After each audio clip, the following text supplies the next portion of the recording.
السلام علیکم، ویلکم ہے آپ کو میرا یوٹیوب چینل پاکستان اسٹڈیز میں۔ آج ہم لوگوں نے آپ نے لاسٹ ویڈیو میں دیکھا ہوگا کہ ہم نے جو ہے اپنے مین پوائنٹس اس کے ہم ڈسکس کر رہے تھے نظریہ پاکستان کے، تو اس میں ہم عقائد ڈسکس کر رہے تھے۔ لاسٹ ویڈیو میں ہم نے عقیدہ توحید اور عقیدہ رسالت ڈسکس کیا تھا۔ آج کا ہمارا مین ٹاپک جو ہے وہ ہے عبادات اور قانون کی حکمرانی۔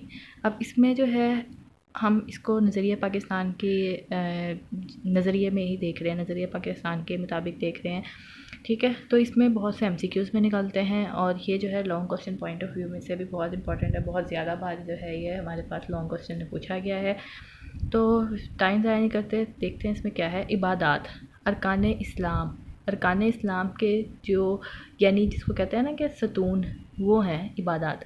اب عبادات میں صرف نماز نہیں آتی، جیسے اگر پہلا عقیدہ ہمارا توحید ہے تو دوسرا ہمارا نماز، کلمہ، روزہ، حج۔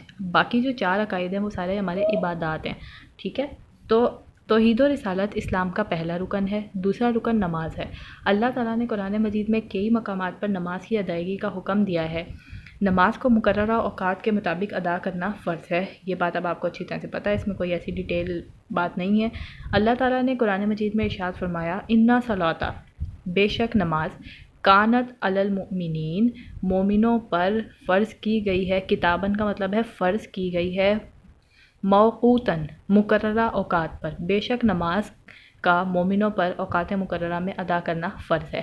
نماز دین کا ستون ہے، یہ ہم پڑھ چکے ہیں۔ دراصل نماز قائم کرنا دین اسلام کو قائم کرنے کا وہ نمونہ ہے جس کا مظاہر ہر روز ہوتا ہے۔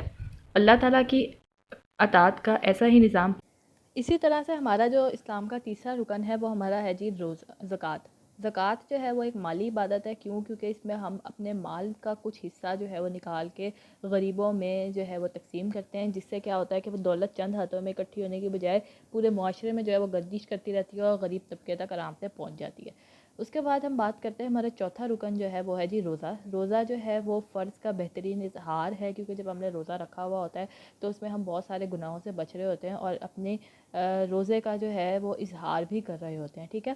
اور بندہ اپنے رب کے یعنی اللہ تعالیٰ کے اور زیادہ قریب ہو جاتا ہے، ٹھیک ہے۔ قربت کا مطلب ہے قریب، محبت، ٹھیک ہے۔ اللہ اور اس کے بندے کے درمیان اور زیادہ قربت یعنی محبت پیدا ہوتی ہے۔ حج جو ہے وہ اسلام کا 5واں رکن ہے، 5واں رکن ہے، یعنی یہ صاحب استطاعت لوگوں پر فرض ہے، یہ نہیں کہ جو غریب ہے اس پہ بھی فرض ہے۔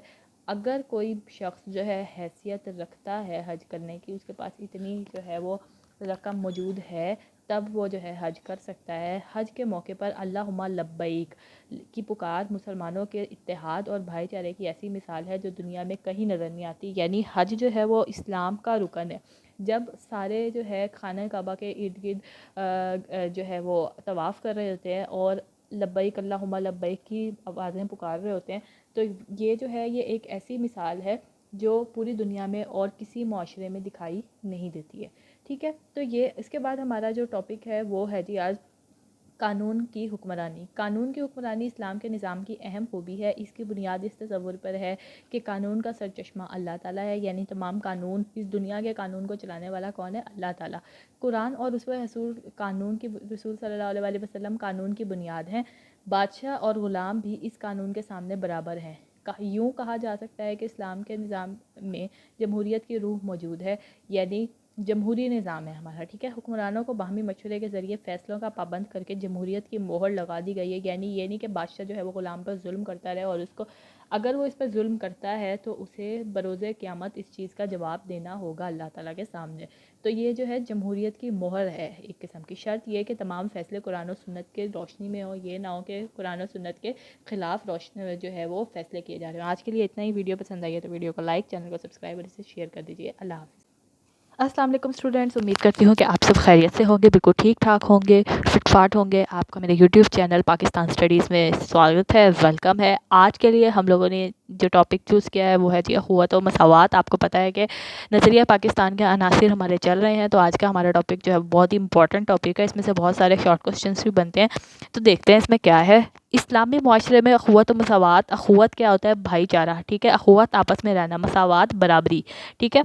کو خاص اہمیت حاصل ہے۔ مدینہ منورہ میں جب اسلامی ریاست قائم ہوئی تو اس میں قوت اور مساوات مثالی تھیں، یعنی مثال دینے کے قابل تھیں۔ کیا تھا کہ اتنا بھائی چارہ تھا کہ جن لوگوں کے پاس گھر نہیں تھا تو جن لوگوں کے پاس زمینیں اور یہ تھیں، انہوں نے ان کی اتنی مدد کی تھی، مالی اور ہر قسم کی مدد کی تھی، ٹھیک ہے۔ آج بھی اسلامی معاشرہ اسی اخوت و بھائی چارے اور مساوات کا تقاضا کرتا ہے جو مواخات مدینہ میں نظر آئی تھی۔ اس سے پہلے اس اصول کی شدید کمی تھی اور لوگ ایک دوسرے کی جان کے دشمن تھے، لیکن مدینہ کی ریاست کی وجود سے حضور اکرم صلی اللہ علیہ وسلم نے حقوق العباد پر عمل کرتے ہوئے یتیموں، بیواؤں اور ناداروں پر شفقت کرنے کی تلقین کی۔ آپ صلی اللہ علیہ وسلم نے لوگوں کو زندگی بسر کرنے کا ضابطہ دیا تاکہ لوگ آپس میں محبت سے رہ سکیں اور معاشرے میں بھائی چارے اور مساوات کی فضا قائم ہو۔ آپ صلی اللہ علیہ وسلم نے زکوٰۃ اور خیرات کے نظام کو واضح کیا اور سود کو حرام قرار دیا، ٹھیک ہے، کیونکہ اسلام میں دوسروں کے استحصال ہوتا ہے کہ کسی کا مال لوٹ لینا، لوٹ کھسوٹ اسی کو ہی لکھا گیا کہ کوئی گنجائش نہیں ہے، یعنی اسلام میں ہمیں کسی جو ہے موقع پر اس کے بارے میں اس طرح سود کا کوئی حکم نہیں ہے۔ اس کے بارے میں تو ایک واضح الفاظ میں لکھا گیا ہے کہ سود حرام ہے، ٹھیک ہے۔ اب ہمارا جو اس سے آگے جو ہے وہ کیا ہے، اخوت اس بات کا درس دیتی ہے، اخوت جو ہے اس بات کا درس دیتی ہے کہ آپس میں برادرانہ تعلقات قائم ہوں، چاہیے تاکہ کسی کے حقوق چھینے نہ جا سکے اور کسی کمزور پر ظلم نہ کیا جائے، یعنی کوئی بادشاہ جو ہے وہ اپنی بادشاہت نہ مسلط کرے، نہ تھوپے۔ حضور صلی اللہ علیہ وسلم کا ارشاد ہے کہ ایک مسلمان دوسرے مسلمان کا بھائی ہے اور وہ اس کے ساتھ دھوکہ نہیں کرتا اور اس کے ساتھ خیانت نہیں کرتا۔ خیانت کو بھی یہاں پہ واضح کیا گیا ہے، اور اس کی غیبت نہیں کرتا۔ آپ صلی اللہ علیہ وسلم نے کینہ اور حسد یعنی جلن، کینہ اور حسد جلن سے باز رہنے کا درس دیا ہے، لہٰذا مسلمانوں کو چاہیے کہ وہ اتفاق سے رہیں اور ایک دوسرے کی مدد کریں۔ اسلامی مساوات میں جہاں اخوت اور بھائی چارے کو مقام حاصل ہے، وہاں مساوات کو بھی اس پر بھی زور دیا گیا ہے۔ اقبال کے الفاظ میں ایک ہی صف میں کھڑے ہو گئے محمود و ایاز، یعنی سارے جو ہیں وہ برابر ہیں، ایک ہی صف میں ہیں، ٹھیک ہے، نہ کوئی بندہ رہا اور نہ کوئی بندہ نواز، یعنی کوئی خاص اور عام کا چکر نہیں ہے، کیونکہ اسلام میں اونچ نیچ کا کوئی تصور نہیں ہے، ٹھیک ہو گیا۔ اس کے بعد یہاں پہ آپ جو ہے اس کو اتنا کر کے کسی پر برتری حاصل نہیں ہے، یہ ہم پہلے بھی ڈسکس کر چکے ہیں۔ حضور پاک صلی اللہ علیہ وسلم نے اس حقیقت کو اپنی آخری خطبہ میں یوں بیان کیا: اے لوگو، بے شک تمہارا رب بھی ایک ہے، تمہارا باپ بھی ایک ہے۔ باپ یہاں پہ حضرت آدم علیہ السلام کو کہا گیا ہے۔